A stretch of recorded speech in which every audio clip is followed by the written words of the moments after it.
Hi guys, आप सभी का स्वागत है मेरे चैनल डूजिंग ऑफ मेडिकल्स पर। और आज का जो हमारा टॉपिक है वो है नेफ्रॉन का। ठीक है, तो सबसे पहले हमारे पास क्या है, नेफ्रॉन क्या होता है। तो नेफ्रॉन हमारे पास फंक्शनल यूनिट है। किसका फंक्शनल यूनिट है? फंक्शनल यूनिट है किडनी का। ठीक है, फंक्शनल यूनिट क्या होता है? जो ये मान लीजिए कि जो सबसे छोटा हम कह सकते हैं पार्ट या सबसे छोटा यूनिट जो हमारे पास कोई भी काम करेगा, जैसे किडनी का जो काम है यूरिन फॉर्मेशन, तो वो हमारे पास जो सबसे छोटी जगह पे छोटे लेवल पर काम होगा वो होगा नेफ्रॉन के लेवल पर। ठीक है, तो ऐसे ही हमारे पास एक और वर्ड होता है जिसमें हमारे पास कन्फ्यूजन हो सकती है, न्यूरॉन। तो न्यूरॉन भी हमारे पास फंक्शनल यूनिट है, बट न्यूरॉन किसका फंक्शनल यूनिट है? वो हमारे पास ब्रेन का फंक्शनल यूनिट है। अब आप इसको याद कैसे रख सकते हैं अगर आप ये भूल जाते हैं जल्दी से? तो अगर आपने पिछली वीडियो में हमारे पास किडनी का डायग्राम देखा था तो वो कुछ बीन शेप था और उसमें से क्या निकला था? यूरेटर। अब आप कुछ रिजेंबल अगर कर पाएँ तो ये पी की तरह लगता है, राइट? तो कुछ ना कुछ रिजेंबल कर सकते हैं अगर आप थोड़ा सा, तो ये पी की तरह दिखता है, इन्वर्टेड पी की तरह, कि पी इस साइड से है। तो अब नेफ्रॉन में हमारे पास पी आता है, इसलिए करके नेफ्रॉन जो है वो हमारे पास किडनी की फंक्शनल यूनिट है। तो ये इजी वे है थोड़ा सा याद करने का, अगर आप भूल जाते हैं कि न्यूरॉन और नेफ्रॉन किस किस का फंक्शनल यूनिट है। ठीक है, तो अब हम स्टार्ट करते हैं। नेक्स्ट थिंग हमारे पास क्या है?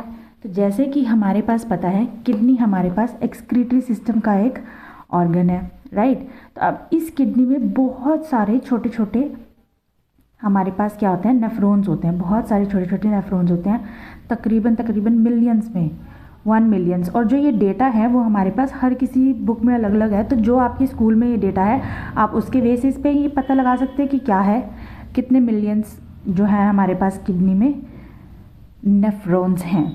ठीक है, तो अब हमारे पास एक नेफ्रॉन को, अगर इस किडनी में से एक नेफ्रॉन को अगर हम स्टडी करेंगे तो उसको हम देखते हैं कैसे वो हमारे पास दिखता है। तो सबसे पहले आप मेरे साथ साथ बनाने की कोशिश कीजिएगा कि सबसे पहले हमारे पास एक यू शेप्ड होगी। ठीक है, यू शेप, और फिर इसको हमने डबलिंग कर दे दी है इस यू शेप की। फिर उसके बाद हम यहाँ पे एक टिब्यूल बनाएंगे और फिर हम यहाँ पे एक और टिब्यूल बनाएंगे। फिर हम यहाँ पे यू शेप बनाएंगे, थोड़ा बड़ा यू शेप बनाएंगे, और फिर हम यहाँ पे इस यू शेप को डबल कर देंगे और फिर से हमारे पास एक थिक यू शेप बनाएंगे। फिर हमारे पास एक और टिब्यूल बनेगा, एक और टिब्यूल बनेगा, और फिर हमारे पास बिगेस्ट टिब्यूल बनेगा। चलिए देखते हैं अब इन सब की नामकरण करके कि क्या क्या है। ठीक है, तो सबसे पहले हमारे पास क्या है, ये जो हमारे पास कप शेप्ड है, ठीक है, इसको हम क्या बोलते हैं? Bowman's capsule. तो बोमन एक साइंटिस्ट का नाम है, बोमन्स कैप्सूल। ठीक है, अब नेक्स्ट नेम याद करने से पहले मैं आपको 2-3 चीज़ें बताना चाहती हूँ। सबसे पहले जब हम साइंस में कभी भी प्रॉक्सिमल वर्ड पढ़ते हैं, वो कब पढ़ते हैं? जब कोई चीज़ पास में होती है। अगर कोई चीज़ पास में है, कोई चीज़ अगर पास में है, किसी भी एक स्ट्रक्चर के पास में है, तो हम उसको बोलते हैं प्रॉक्सिमल। अगर वो चीज़ दूर है, बहुत दूर है, उसको हम बोलते हैं डिस्टल। ठीक है, अगर आपको ये 2 वर्ड समझ आते हैं तो हम नेक्स्ट वर्ड समझते हैं। नेक्स्ट वर्ड हमारे पास क्या है? कॉन्वोल्यूटेड। कॉन्वोल्यूटेड का मतलब क्या होता है? घुमावदार। ठीक है, तो घुमावदार चीज़ें होंगी उनको हम क्या बोलेंगे? कॉन्वोल्यूटेड। फिर उसके बाद अगर हमारे पास एक और चीज़ हम देखेंगे, उसका नाम है असेंडिंग। असेंडिंग मतलब जैसे आपने पढ़ा होगा मैथ्स में असेंडिंग ऑर्डर, डिसेंडिंग ऑर्डर। तो डिसेंडिंग ऑर्डर में हमारे पास क्या होता था? जब हमारे पास कोई बड़े नंबर से लेके, बड़े नंबर के लेके फिर छोटा नंबर अरेंज होता था, फिर छोटा नंबर अरेंज होता था, फिर छोटा, मीन्स हमारे पास ऊपर से हम नीचे जा रहे थे नंबर्स के ऑर्डर में। ठीक है, तो जब हम ऊपर से नीचे आएंगे तो उसको हम बोलेंगे डिसेंड हो रहा है, नीचे जा रहा है। और असेंडिंग का मतलब क्या होता है? ऊपर जाना, असेंड होना, ऊपर जाना। ठीक है, ये वर्ड समझ लिया। तो एक और वर्ड समझते हैं हमारे पास, लूप। लूप हमारे पास कोई भी एक सर्कल हो सकता है या कोई भी ऐसे फिगर हो सकती है, लूप। ठीक है, तो सबसे पहले जो हमारे पास प्रॉक्सिमल पास में है उसको हम बोलेंगे प्रॉक्सिमल। ठीक है, अब ये स्ट्रक्चर जो मैंने बनाया ये समझने के पर्पज़ से बनाया है, पर एक्चुअली में जो ये ट्यूब होती है ये थोड़ी लंबी होती है और घुमावदार होती है, इसलिए करके हम बोलते हैं प्रॉक्सिमल कॉन्वोल्यूटेड टिब्यूल। टिब्यूल मतलब ट्यूब। और इसी के अपोजिट अगर हम देखेंगे, इसी से ही अपोजिट नाम वाला जो दूर है उसको हम बोलते हैं डिस्टल, और वो भी कॉन्व्यूलेटेड होती है, तो कॉन्व्यूलेटेड।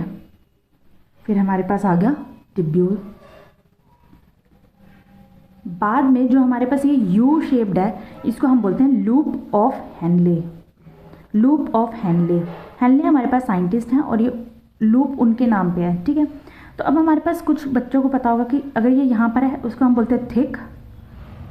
जो हमारे पास ये थोड़ी थिक बनाई है मैंने, वो है हमारे पास थिक, और जो बीच में है वो हमारे पास क्या है, थिन, ठीक है।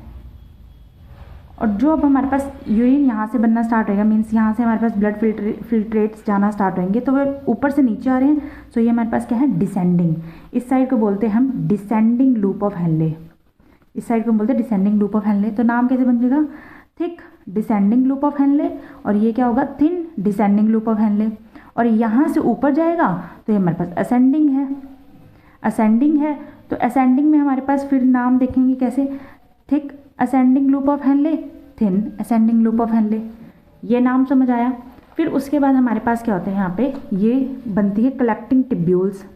कलेक्टिंग टिब्यूल्स मीन्स ट्यूब्स हैं, कलेक्टिंग टिब्यूल्स।